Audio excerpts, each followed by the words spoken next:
Hi preschool friends, this is Teacher Erica. I'm going to read you a story called Tatterhood. It's a fairy tale from a long time ago, and it's a story that I loved very much when I was a little girl, and I would ask my mom to read it to me all the time. So I want to share this special story with you. And Teacher Martha drew some really amazing pictures that also tell you the story. So you can look at the pictures and listen to the story. Tatterhood. Once upon a time, there was a king and a queen who had no children, and this grieved the queen very much. She was always bewailing their lack of a family and saying how lonesome it was in a palace with no young ones about. The king remarked that if it were young ones she wanted running about, they could invite the children of their kingdom to stay with them. The queen thought this a good idea, and soon she had two little nieces romping through the rooms and playing in the palace courtyard.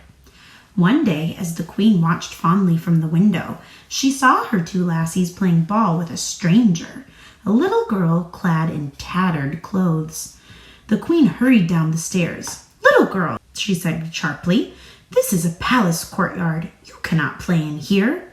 "We asked her to play with us," cried the lassies, and they ran over to the ragged little girl and took her by the hand. "You would not chase me away if you knew the powers my mother has," said the strange little girl. "Who is your mother?" asked the queen, "and what powers does she have?" The child pointed to a woman selling eggs in the marketplace outside the palace gates. "If she wants to, my mother can tell people how to have children when all else has failed." Now this caught the queen's interest at once. She said, "Tell your mother I wish to speak to her in the palace." The little girl ran out to the marketplace, and it was not long before a tall, strong market woman strode into the queen's sitting room. "Your daughter says you have powers and that you could tell me how I may have children of my own," said the queen. "The queen should not listen to a child's chatter," answered the woman. "Sit down," said the queen, and she ordered fine food and drinks to be served. Then she told the egg woman that she wanted children of her own more than anything in the world. The woman finished her ale, then she said cautiously that perhaps she did know a spell, and it would be no harm to try.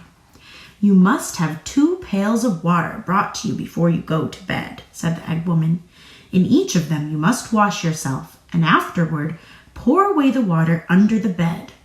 When you look under the bed the next morning, 2 flowers will have sprung up, one fair and one rare. The fair one you must eat, but the rare one you must let stand. Mind you, don't forget that." The queen followed this advice, and the next morning under the bed stood 2 flowers. One was green and oddly shaped. The other was pink and fragrant. The pink flower she ate at once. It tasted so sweet that she promptly ate the other one as well, saying to herself, "I don't think it can help or hurt either way." Not long afterward, the queen realized she was with child, and sometime later she was giving birth. First was born a girl who had a wooden spoon in her hand and rode upon a goat. A queer-looking little creature she was, and the moment she came into the world, she bawled out, "Mama!" "If I'm your mama," said the queen, "God give me grace to mend my ways." "Oh, don't be sorry," said the girl riding about on the goat. "The next one born will be much fairer looking." And so it was. The second twin was born, fair and sweet, which pleased the queen very much. The twin sisters were as different as they could be, but they grew up to be very fond of each other. Where one was, the other must be. But the elder twin soon had a nickname, Tatterhood, for she was strong, raucous, and careless, and was always racing about on her goat. Her clothes were always torn and mud-spattered, her hood in tatters. No one could keep her in clean, pretty dresses. She insisted on wearing old clothes, and the queen finally gave up and let her dress as she pleased. One Christmas Eve, when the twin sisters were almost grown, there arose a terrific noise and clatter in the gallery outside the queen's rooms. Tatterhood asked what it was and dashed and crashed about in the passage. The queen told her it was a pack of trolls who had invaded the palace. The queen explained that this happened in the palace every 7 years. There was nothing to be done about the evil creatures. The palace must ignore the trolls and endure their mischief. Tatterhood said, "Nonsense! I will go out and drive them away." Everyone protested.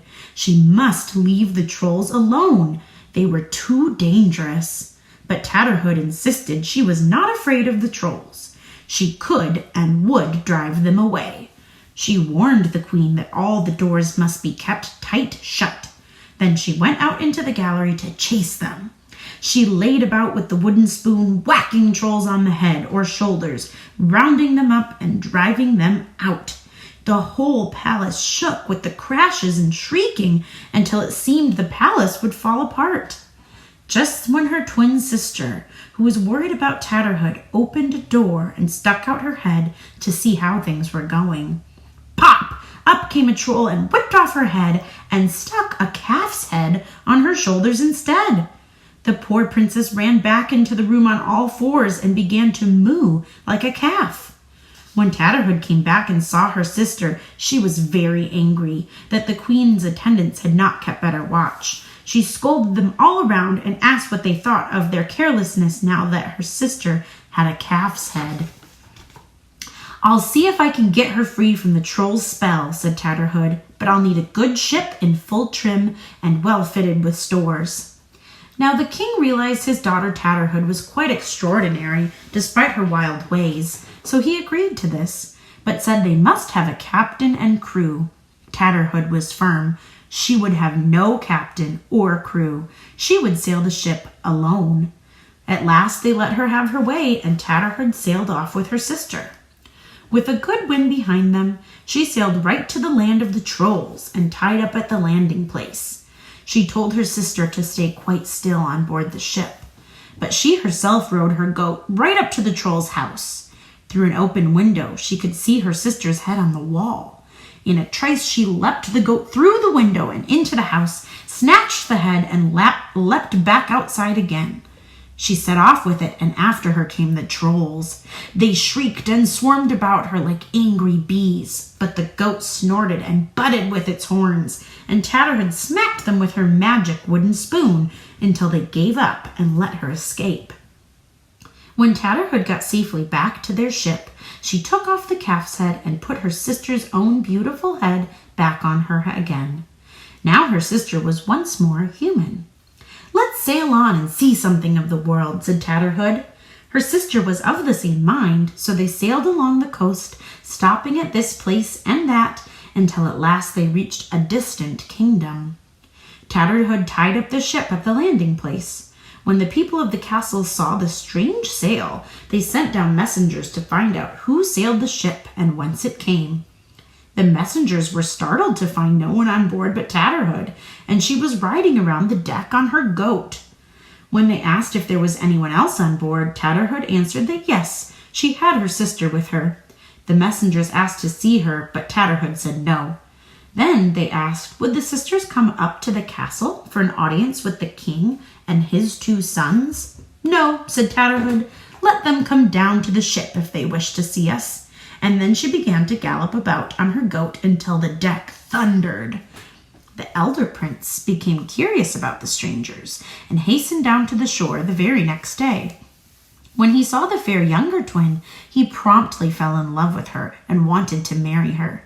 "No, indeed," she declared. "I will not leave my sister Tatterhood. I will not marry until she marries." The prince went glumly back to the castle, for in his opinion, no one would want to marry the odd creature who rode a goat and looked like a ragged beggar. But hospitality must be given to strangers, so the 2 sisters were invited to a feast at the castle, and the prince begged his younger brother to escort Tatterhood. The younger twin brushed her hair and put on her finest dress for the event, but Tatterhood refused to change. "You could wear one of my dresses," said her sister, "instead of that raggedy cloak and old boots." Tatterhood just laughed. "Ha ha ha! You might take off the tattered hood and the soot streaks from your face," said her sister crossly, for she wanted her beloved Tatterhood to look her best. "No," said Tatterhood, I will go as I am." All the people of the town turned out to see the strangers riding up to the castle, and a fine procession it was. At the head rode the prince and Tatterhood's sister on fine white horses, draped with cloth of gold. Next came the prince's brother on a splendid horse with silver trappings. Beside him rode Tatterhood on her goat. "You're not much for conversation," said Tatterhood. "Haven't you anything to say?" "What is there to talk about?" he retorted. They rode on in silence until he finally burst out. "Why do you ride on that goat instead of a horse?" "Since you happen to ask," said Tatterhood, "I can ride on a horse if I choose." At once the goat turned into a fine steed. Well, the young man's eyes popped open wide, and he turned to look at her with great interest. "Why do you hide your head behind that ragged hood?" he asked. "Is it a ragged hood?" "I can change it if I choose," she said.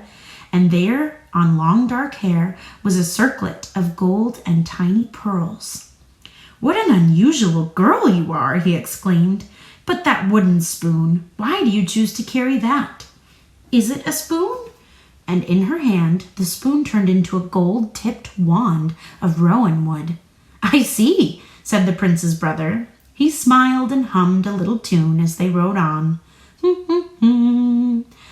At last Tatterhood said, "Aren't you going to ask me why I wear these ragged clothes?" "No," said the prince. "It's clear you choose to wear them because it's your choice, and when you want to change them, you will."